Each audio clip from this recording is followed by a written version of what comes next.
Hi, I'm Tracy the Sleep Coach, and in this episode, I want to talk to you about snoozing and boozing, i.e. the effects of alcohol on your sleep. Now, a lot of people find it really relaxing in the evening to have a glass of wine with dinner, and there's typically not a big problem with that. But what happens sometimes when people have insomnia is they begin to rely on alcohol to help them get to sleep. Even if a client doesn't tell me they are doing this, I can sometimes see it starting to happen in their sleep diaries. Some people will have great difficulty with falling asleep, and then their diary shifts to falling asleep relatively easily, but always waking up between 2 and 3 o'clock in the morning. This is because alcohol is a bit of a soporific. It does help us fall asleep. We relax, we stop thinking about things, we stop worrying about things, and it has a sedative effect. The problem is the rebound effect later as the alcohol is metabolized in our system, and that rebound effect will cause us to wake up. Some people even will have palpitations and anxiety as the alcohol begins to wear off and become metabolized out of their system.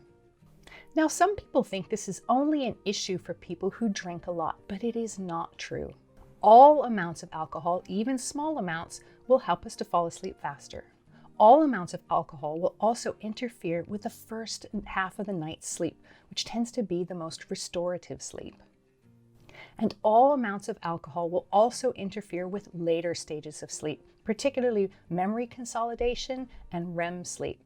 This is why if you drink too much, sometimes you forget what happened the night before.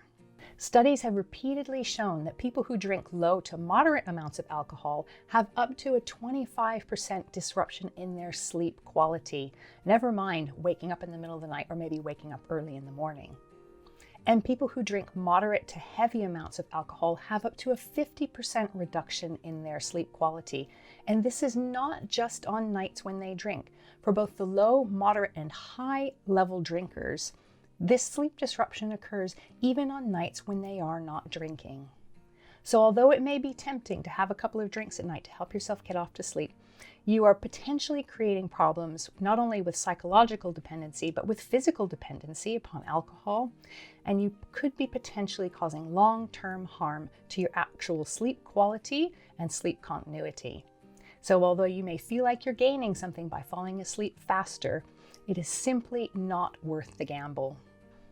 Now, if you are considering reducing your alcohol consumption in order to help you sleep, I urge you to speak to your doctor first. It can be dangerous for people who drink a lot to suddenly stop their drinking, and there is medical and psychological support out there for people who do want to change their drinking habits. So if that is you, please seek professional qualified help. So if you enjoyed this video or found it interesting, share it with a friend, leave me a comment or a question, hit the like button, and please subscribe so that you know when I put my next video up.